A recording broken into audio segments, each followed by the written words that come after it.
Look at any modern map, and you see a world defined by precise coordinates, satellite imagery, and undisputed geographical facts. But journey back to the Middle Ages, and the maps, the Mappa Mundi, tell a profoundly different story. These weren't just navigational tools. They were epic canvases of faith, history, and the known world, often stretching beyond the tangible into the realm of the sacred. Yet, amidst the familiar outlines of Europe, Asia, and Africa, one enigmatic feature consistently stands out: the Garden of Eden. A place of biblical origin, consistently depicted, sometimes with explicit instructions, as if a genuine destination. How could medieval cartographers, dedicated to illustrating their world, so confidently place paradise on their maps?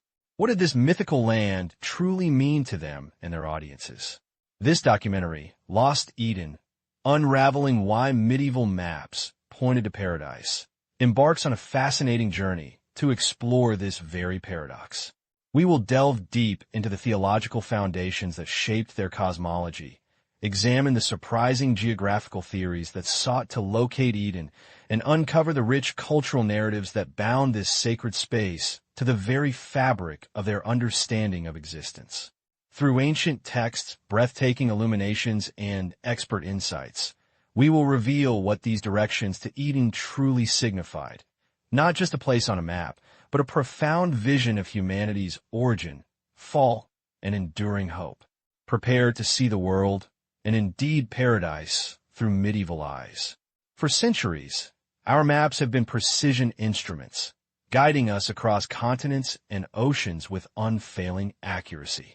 But rewind 1,000 years, and the world of cartography was a vastly different, almost alien landscape. Welcome to the bewildering beauty of the Mappa Mundi, the world maps of the Middle Ages. These aren't the maps you know. Look closer, and you'll find a world teeming with the fantastical. Sea serpents guarding unknown shores, cyclopean giants stalking distant lands, and the blemmy, headless men with faces on their chests. Yet, amidst these mythical marvels, one feature stands out, placed with an unwavering conviction that defies modern logic: the Garden of Eden. A lost paradise, depicted not as a theological concept, but as a tangible, earthly location, complete with rivers, mountains, and often a protective wall. It's an immediate visual shock, a profound mystery begging to be unraveled. To understand why Eden found its place on these maps, we must first cast aside our modern preconceptions. Medieval maps were rarely instruments for practical navigation. They were not designed to guide a sailor across the Mediterranean or a pilgrim to Rome in the way GPS does today. Instead, these magnificent creations were profound visual encyclopedias, comprehensive reflections of the medieval worldview. They synthesized biblical narratives, classical geography, historical events, and contemporary theological beliefs into a single, cohesive image. Each Mappa Mundi was a grand statement, a visual sermon, embodying everything medieval scholars believed about the cosmos, humanity's place within it, and its divine purpose. They were not merely showing where things were, but what they meant in the grand tapestry of salvation history, with paradise at its narrative heart. At the very core of this medieval worldview lay the foundational narrative of creation, articulated most powerfully in the book of Genesis. For medieval Christians, Genesis wasn't merely a story. It was a divine blueprint for humanity's origins and destiny. And at the heart of that blueprint was the Garden of Eden, described in vivid detail. It was the perfect, pristine sanctuary fashioned by God Himself, a place of unparalleled beauty, where the first humans, Adam and Eve, lived in harmony with their Creator, untouched by sin or suffering. Eden represented the ideal state, the world as it was meant to be before the fall. Its importance transcended mere geography.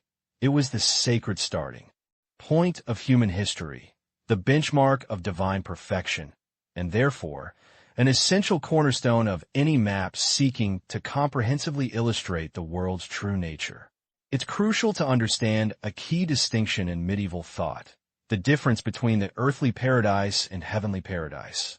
While modern minds often conflate Eden with heaven, medieval theologians meticulously separated the two. Heavenly paradise was, and remains, the celestial abode of God, angels, and the blessed souls after death, a spiritual realm. But the Garden of Eden was something distinct, an earthly paradise, a physical place on earth, albeit lost to humanity since the fall. Mapmakers were profoundly concerned with this physical lost location. They believed Eden once existed, and perhaps still did, somewhere on the terrestrial globe. Their maps were not charting a spiritual afterlife, but attempting to pinpoint a lost, tangible garden, forever etched into the landscape of human history and, by extension, into their understanding of the physical world. With the understanding that Eden was an earthly paradise, the next question becomes, where exactly on earth was it placed? For medieval cartographers, the answer was almost universally the east. Unlike modern maps oriented to the north, Mappa Mundi traditionally faced orient, meaning east. This orientation was no arbitrary choice. It was imbued with profound symbolic and theological significance. The east was the direction of the rising sun, symbolizing divine light, renewal, and the dawn of creation itself. It was the direction of Jerusalem, the Holy Land, and, crucially, the expected direction of Christ's second coming. By placing Eden at the easternmost edge of their known world, mapmakers not only aligned with biblical allusions, but also embedded paradise within a powerful spiritual geography, anchoring it to hope, divine promise, and the very origin point of salvation history. While the East provided a general direction, the Bible offered even more specific, albeit enigmatic, geographical markers, the four rivers flowing from Eden. Genesis 2 verses 10 to 14 describes a single river emerging from the garden, dividing into four headwaters: the Pishon, the Gin, the Tigris, and the Euphrates. These rivers were the medieval mapmakers' primary geographical anchors, their directions to paradise. The Tigris and Euphrates were well known, flowing through Mesopotamia, offering a tangible link to the biblical lands. The Pishon and Gin, however, remained shrouded in mystery, leading to centuries of scholarly debate and speculative placement across Africa and Asia. Yet, their inclusion was paramount, forming a foundational hydrographic network that connected the mythical garden to the known world, even if their precise routes were hotly contested and often creatively interpreted on the maps. Despite their unwavering belief in Eden's earthly existence and its placement on maps, medieval scholars universally depicted paradise as physically inaccessible. This wasn't merely a geographical oversight. It was a profound theological statement. Eden was invariably surrounded by formidable, often fantastical, barriers, towering, impassable mountains reaching the very heavens, rivers of fire or turbulent, unnavigable oceans, and impenetrable thorny thickets. Sometimes, it was guarded by the cherubim with a flaming sword, as described in Genesis, preventing humanity's return. These barriers symbolized not just physical distance, but humanity's fallen state, our expulsion from grace. Paradise remained a pristine, untouched sanctuary, a potent reminder of what was lost, forever beyond the grasp of mortal man, yet tantalizingly present on the maps as a beacon of perfection and a lost heritage. The quest to precisely locate Eden was not a simple task. It fueled centuries of intense intellectual effort among medieval scholars and theologians. Grappling with the enigmatic biblical descriptions and synthesizing them with a limited geographical knowledge of their time was a formidable challenge. They meticulously cross-referenced Genesis with classical texts by figures like Pliny the Elder and Ptolemy, debating river courses, mountain ranges, and the extent of unknown lands. Was the Pishon the Ganges? Was the Gin the Nile? These were not idle questions, but vital intellectual exercises to reconcile sacred scripture with observed reality. This led to a fascinating array of theories, often conflicting, demonstrating the era's robust scholarly inquiry and their profound commitment to mapping not just the physical world, but its divine, historical, and theological dimensions. At the heart of our exploration lies the Hereford Mappa Mundi, a breathtaking parchment map crafted around 1300 AD, a monumental achievement in medieval cartography. Sprawling over 5 feet wide, this masterpiece isn't just a map, it's a window into the medieval soul. And there, at the very top, oriented towards the east, lies the unequivocal depiction of paradise. Enclosed by a protective circular wall, often interpreted as fiery or impenetrable, the Garden of Eden is a lush, vibrant space. Within its bounds, the 4 great rivers, Pishon, Gin, Tigris, and Euphrates, visibly spring forth, flowing down through the known world. This prominent placement, the largest and most detailed non-European location on the map, signifies not just a physical place, but a spiritual beacon, the literal and symbolic source of life and history for the medieval mind. While the Hereford map remains a tangible marvel, another colossal Mappa Mundi, the Ebsdorf map, once offered an even grander vision of the medieval world, including paradise. Measuring an astonishing 12 feet in diameter, this intricately painted map, created by German nuns in the 13th century, was a true marvel, depicting Christ's head and feet framing the entire known world. Tragically, this unparalleled masterpiece was destroyed during the Allied bombing of Hanover in 1943. Yet, through painstakingly recreated copies, we can still grasp its scale and ambition. The Ebsdorf map placed paradise not merely at the top, but often within the very head of Christ, emphasizing its ultimate divine origin and sacred significance. Its loss is an irreparable blow to our understanding, but its ghost still whispers of a time when the sacred and the geographic were profoundly intertwined, with Eden at their nexus. Beyond these monumental works, the depiction of paradise was not a luxury reserved solely for the grandest, most elaborate Mappa Mundi. Its pervasive importance resonated across the entire spectrum of medieval cartography, from small, intricate manuscript illuminations to simpler, more schematic world maps found in chronicles and theological texts. The Garden of Eden consistently found its place, typically oriented to the east. Whether represented by a stylized island, a walled enclosure, or simply the Fons et Orgo, the source and origin of the world's great rivers, its inclusion was almost an obligatory feature.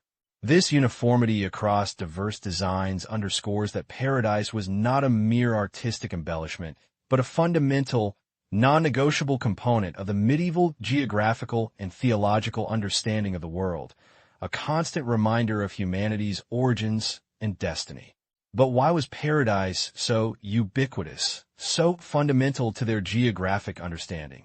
Perhaps because it was seen not just as a location, but as the very engine of life itself. Medieval thinkers fervently believed that paradise was the ultimate wellspring of all earthly waters.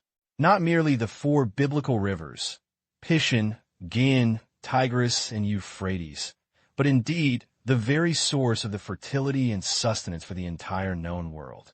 Imagine a hidden reservoir of pristine, life-giving water, flowing from an uncorrupted realm, sustaining the great rivers that nourished civilizations and cultures far beyond its mythical borders. This belief imbued paradise with immense practical as well as spiritual power, positioning it as the vital heart of the globe, pumping life into every corner of God's creation, a testament to its unending bounty. This life-giving power underscored a deeper truth, that paradise, while geographically distant and typically situated on the eastern edge of the known world, held an undeniable spiritual centrality. For medieval cartographers and theologians, Eden functioned as an axis mundi, a world axis, a sacred point connecting heaven, earth, and the underworld. It was the divine anchor from which the rest of creation conceptually unfolded, a place where the veil between the temporal and the eternal was thinnest. Though geographically peripheral, its symbolic weight pulled it to the very core of human experience and divine interaction. It represented humanity's primordial home, the perfect state of communion with God, making it the spiritual focal point, the navel of the world, around which all other lands, peoples, and histories revolved. Given such profound significance, it is hardly surprising that the earthly paradise was not merely a cartographic feature, but a tantalizing destination, sparking quests both real and imagined. Medieval chronicles abound with tales of intrepid adventurers, devout saints, and zealous monks who purportedly sought or even reached the Garden of Eden. Legends spoke of miraculous journeys, of voyagers encountering impassable rivers, walls of fire, or divine guardians protecting the sacred precinct. Figures like Saint Brendan the Navigator, in his epic sea voyage, was said to have encountered islands hinting at paradise's perfection. These stories, whether fanciful or rooted in some kernel of truth, reveal a deep-seated human desire for restoration, a longing to return to that idyllic state of innocence, reflecting humanity's yearning to reclaim a lost perfection and mend the rift between man and God. Among the most enduring and captivating of these tales of an earthly utopia, closely entwined with the legend of paradise, was the astonishing kingdom of Prester John. This legendary Christian monarch, believed to rule a vast and prosperous empire in the mysterious East, was thought by many to reside near or even bordering the Garden of Eden. First appearing in a letter dated 1165, his realm was described as a land of untold riches, fantastical creatures, and unwavering Christian faith, a veritable earthly paradise. Maps sometimes placed his kingdom adjacent to Eden, blurring the lines between a truly perfect, divine realm and a humanly attainable, though still extraordinary, utopia.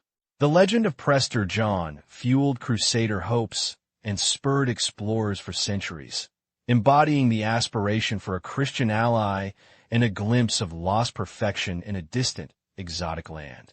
Yet, even in these tales of glorious earthly kingdoms, the shadow of humanity's past and the ultimate reason for paradise's inaccessibility always loomed large: the story of Adam and Eve. Cartographic depictions of paradise frequently included its first inhabitants, often shown in their state of innocent perfection, or more poignantly, at the moment of the fall. We see Adam and Eve standing beside the tree of knowledge, the serpent coiled around its trunk, tempting them with the forbidden fruit. This visual narrative served as a constant, stark reminder of humanity's original sin, the expulsion from Eden, and the consequent loss of an earthly paradise. Every time a medieval viewer gazed upon their map, that tiny depiction of Adam and Eve in Eden was a profound theological lesson, a poignant echo of lost perfection and the perpetual human yearning for redemption and a return to grace. After the transgression, humanity's expulsion from Eden was absolute. The ancient text of Genesis 3 verse 24 describes how God drove out the man, and he placed at the east of the Garden of Eden cherubims and a flaming sword which turned every way, to keep the way of the tree of life. On medieval Mappa Mundi, this divine decree was rendered with stark visual power. We often see these fearsome guardians, winged figures, sometimes with multiple faces or eyes, wielding a swirling, incandescent blade, positioned squarely at the entrance to paradise. They weren't merely decorative. They were an unyielding barrier, a cosmic bouncer ensuring humanity's permanent exclusion. This cartographic representation served as a poignant reminder of original sin and the insurmountable chasm between fallen humanity and its lost, perfect home, a place divinely protected from any further trespass. Beyond the celestial guardians, medieval mapmakers frequently depicted paradise as an utterly enclosed space, often encircled by a formidable, high wall, sometimes crenellated, sometimes smooth and impenetrable. This architectural feature on a map was more than just a boundary. It was a visual manifesto of Eden's profound separation from the corrupt, fallen world outside. This wall symbolically reinforced the garden's pristine, inviolable nature, a last vestige of unblemished creation, untouched by sin, decay, or human interference. It was a space literally set apart, ensuring that its eternal perfection remained untainted, a testament to what was lost, yet also a symbol of what pristine beauty could exist, albeit forever out of reach for mortal man. This enclosure wasn't just a barrier, but a frame for an impossible ideal. Within these sacred, walled confines, two particular trees consistently dominated the cartographic depictions of Eden: the tree of life and the tree of knowledge of good and evil. These were not merely botanical features. They were the very crucibles of humanity's destiny. The tree of life offered immortality, a gift rescinded after the fall. The tree of knowledge, with its forbidden fruit, represented the pivotal moment of choice, of disobedience, and the tragic birth of original sin. On maps like the Ebsdorf Mappa Mundi or the Hereford Mappa Mundi, these trees are often stylized, towering above other flora, sometimes bearing fruit, sometimes with symbolic serpentine figures coiled around their trunks. They served as a constant, potent reminder of the stakes involved in humanity's early story, embodying the promise of eternal life and the profound consequence of forbidden knowledge. By the 13th century, as geographical knowledge expanded, it became increasingly clear that no explorer had ever found Eden, nor were they likely to. Yet, the maps persisted in pointing to it. This suggests that the directions to paradise were never intended for physical navigation. Instead, these ancient charts functioned as profound spiritual compasses. For the medieval viewer, Eden was an aspirational destination for the soul, a constant reminder of humanity's ultimate origins and the potential for redemption. Its placement wasn't about guiding a ship. It was about guiding the inner journey. The Mappa Mundi became a portable theological treatise, instructing the faithful not on where to travel, but on how to live, reflecting on the fall from grace and the promise of salvation through Christ. It mapped not just the known world, but the moral universe. The placement of paradise consistently in the East was no accident, nor was it merely a cartographic convention. It held profound eschatological significance. For medieval Christians, the East was not just the direction of the rising sun and the historical location of Eden. It was also the direction for which Christ was prophesied to return at the end of days. This linked the very beginning of time, humanity's creation and fall, with its ultimate culmination, the second coming and final judgment. The East symbolized both Alpha and Omega, the origin and the destination of all spiritual journeys. Churches were often oriented eastward. Pilgrims faced east in prayer, and the deceased were buried facing east, all anticipating this monumental return. Eden's easterly depiction thus merged earthly geography with divine prophecy, weaving a tapestry of time and eternity into the fabric of the known world. To understand Paradise's paramount importance, we must look at the prevailing map schema of the era, the TO map. This common design visually represented the world as a circle with the T inside, dividing it into 3 continents. The vertical line of the T was formed by the Mediterranean Sea and, in some interpretations, the Nile and Don rivers, while the horizontal bar represented the rivers separating Europe and Africa from Asia. Crucially, Jerusalem often sat at the very center, underscoring its spiritual significance. Asia occupied the entire top half, Europe and Africa, the 2 lower quadrants. Paradise, without exception, was positioned at the very summit of Asia, literally at the top of the world. This placement was not arbitrary. It visually reinforced Eden's supreme theological status, making it the most significant, most revered landmark on the entire known earth. While Paradise's spiritual meaning was paramount, it's a modern misconception that medieval scholars viewed Eden as purely mythical.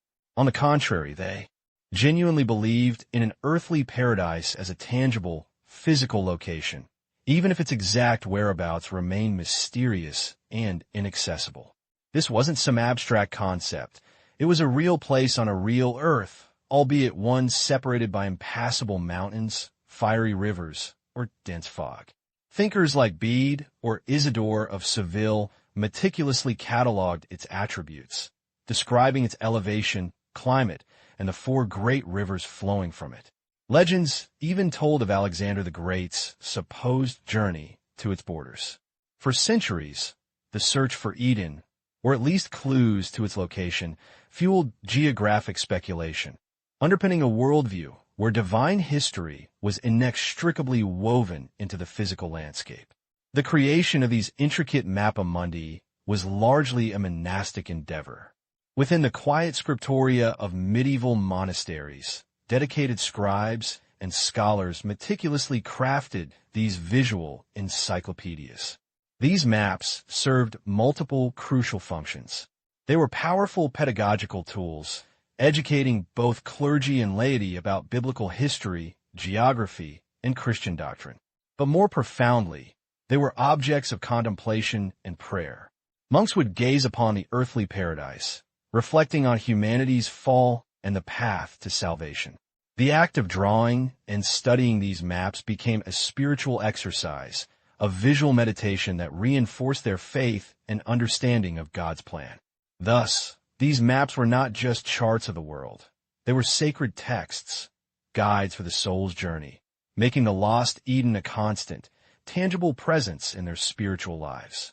To understand the medieval fixation on mapping paradise, we must first turn to a figure whose intellectual shadow stretched across centuries, Isidore of Seville. In the 7th century, this prolific scholar authored the Etymology, an encyclopedic compendium that served as a foundational text for nearly 1,000 years. Isidore meticulously synthesized classical knowledge with Christian theology, and within its pages, he unequivocally placed the Garden of Eden in the extreme east, a lush, temperate land, inaccessible to humanity since the fall. He detailed its 4 rivers, its impenetrable walls, and its celestial perfection. This wasn't merely a biblical reference. It was presented as geographical fact, a widely accepted truth. Isidore's authoritative pronouncements provided a theological and cartographic blueprint, solidifying Eden's position in the collective imagination and, crucially, on the maps that followed, shaping how generations would perceive their world. Isidore's placement of paradise in the far east resonated deeply with another prevalent medieval belief, the existence of the marvels of the East. Beyond the known lands of Europe and the Levant, popular belief and travelogues, like those attributed to Mandeville, painted a vibrant picture of India and other distant regions as a realm of breathtaking wonders. Here, mythical creatures, griffins with bodies of lions and heads of eagles, dog-headed men, and cyclopes were thought to roam. Prester John, a legendary Christian king, was believed to rule a vast empire amidst incredible riches. Placing Eden within or adjacent to this tapestry of marvels was no accident. It amplified the garden's allure, making it part of a wondrous, distant reality that blurred the lines between the sacred and the fantastic. On Mappa Mundi, this meant Eden wasn't just a theological symbol, but the ultimate jewel in a crown of extraordinary, albeit often fantastical, geography.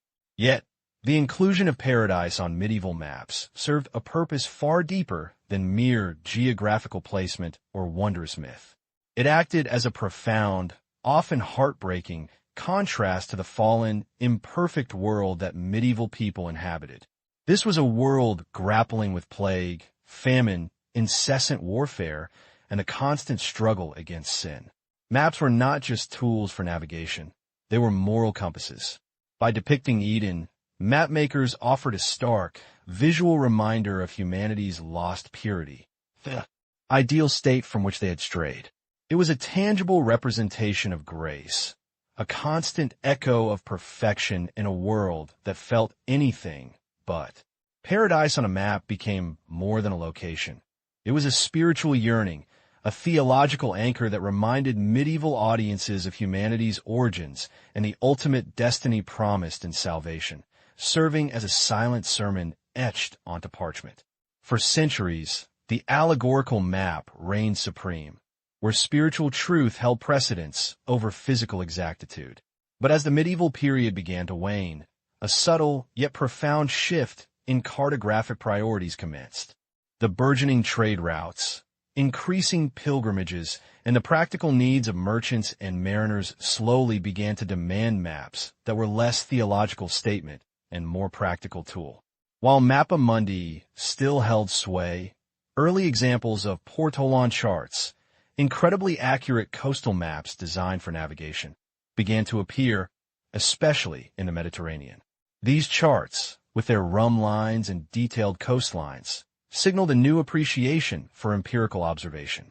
This wasn't an overnight revolution, but a gradual, almost imperceptible turning of the tide, setting the stage for a world where mythical lands, even paradise itself, would increasingly struggle to find a place on the evolving map. The seeds of change sown in cartography blossomed dramatically with the age of exploration. The 15th and 16th centuries witnessed a relentless surge of voyages that irrevocably transformed humanity's understanding of its own planet. Columbus's transatlantic journeys, Vasco da Gama's circumnavigation of Africa to India, Magellan's epic global voyage. These were not merely expeditions. They were acts of world-making. Each newly charted coastline, every discovered continent, began to fill the vast, blank spaces on maps that had once been ripe for mythological speculation. There was simply less room, geographically, for mythical lands. As navigators mapped real places with increasing precision, the traditional, unlocatable placement of paradise became increasingly incongruous. The world, once an arena for divine allegory, was rapidly becoming a tangible, measurable space, challenging the very notion of an undiscovered, perfect garden. Hand in hand with geographical expansion came a profound intellectual upheaval, the scientific revolution. Figures like Copernicus, Galileo, and later Newton championed empirical observation, rational inquiry, and mathematical precision as the cornerstones of understanding the universe. This new intellectual climate profoundly impacted cartography. Maps, once imbued with spiritual significance, were increasingly seen as scientific instruments. The demand for accurate, verifiable data grew. How could a mythical, unlocatable Garden of Eden, based solely on theological texts, fit on a maps designed for scientific accuracy and navigational utility? The inclusion of paradise, without any physical evidence or measurable coordinates, became increasingly incongruous in an age that valued provable truth above inherited dogma. The very definition of geography was changing, leaving no room for the allegorical. The confluence of exploration and scientific inquiry ultimately dictated Paradise's slow, yet inevitable, removal from geographical maps. By the late 17th and early 18th centuries, cartographers, driven by accuracy and observable facts, simply stopped depicting the Garden of Eden. It wasn't an act of defiance, but a natural evolution of purpose. The world was now mapped with unparalleled detail, and an inaccessible, unlocatable garden no longer fit the new cartographic paradigm. Paradise, however, did not vanish entirely. Instead, it underwent a profound transformation, transitioning from a tangible, albeit inaccessible, physical place to a purely theological or metaphorical concept. It thrived in literature, in poetry, in sermons, and in art, a powerful symbol of lost innocence and spiritual aspiration. But its days as a geographical landmark, pointing the way to a physical utopia, were definitively over. The story of paradise on medieval maps is far more than a curious footnote in cartographic history. It is a profound window into the worldview of an entire era. For medieval people, spiritual truth and geographical reality were inextricably linked. A map wasn't merely a depiction of space, but a diagram of existence itself. The consistent inclusion of Eden reveals a deep-seated need to place humanity's origins and its lost perfection within the very fabric of their known world. These maps, with their mix of fact, faith, and fantasy, tell us that geography was a moral and theological enterprise. They compel us to ask, what do our maps reveal about our beliefs? What are the Edens we still seek to locate perhaps not on parchment, but in our hearts, reflecting our enduring quest for meaning, for a lost ideal, in the vast, complex world we continue to map. As the great age of exploration dawned, fueled by a thirst for wealth and knowledge, the Garden of Eden began its slow fade from the cartographic record. The rediscovery of classical texts, particularly Ptolemy's Geographia in the 15th century, shifted the very paradigm of map-making. Suddenly, accuracy, latitude, and longitude took precedence over allegorical truth. No longer was the East reserved for a mythical paradise. It was a continent of empires, resources, and trade routes. Maps, once spiritual guidebooks, transformed into practical tools for navigators like Vasco da Gama and Ferdinand Magellan. This seismic shift, culminating in the precise projections of Gerardus Mercator in the mid-16th century, heralded the birth of modern cartography. The physical loss of Eden from the map propelled humanity to find new lands, new markets, and a burgeoning understanding of a vast, interconnected, yet utterly secular world. The sacred became scientific, and the map's purpose forever changed. Yet, even as maps shed their celestial overlay, the human heart's ancient longing for a perfect place never truly vanished. The directions to Eden may have disappeared from our atlases, but the yearning for utopia persists, simply remanifesting in new forms. We seek our modern paradises in meticulously planned communities, in the pristine, untouched wilderness of national parks, or in the manufactured bliss of luxury resorts advertised as escapes. We chase ideal futures through technological advancement, striving for a world free of disease, poverty, or environmental decay. Whether it's the suburban American dream of a perfect home and garden, or the digital utopias envisioned by science fiction, the impulse remains. This intrinsic desire to find, or create, a faultless sanctuary echoes the medieval map-maker's spiritual quest, revealing a timeless thread in the human condition. The unending search for an Eden, even if it's now internal, intellectual, or entirely aspirational. So what truth did these medieval maps truly offer? Not the empirical truth of modern GPS coordinates, but a profound spiritual truth. By placing paradise at the epicenter of their known world, alongside monstrous races, sacred relics, and historical narratives, they were not just charting geography, they were charting meaning. These were maps of the human soul, reflections of a deeply held worldview where the divine permeated the earthly, and the ultimate destination was not a port but salvation. They were powerful pedagogical tools, teaching not just where places were, but why they mattered within a grand cosmic drama. In their vibrant, often bewildering detail, medieval Mappa Mundi stand as invaluable artifacts, not merely of geographical understanding, but of intellectual and spiritual history.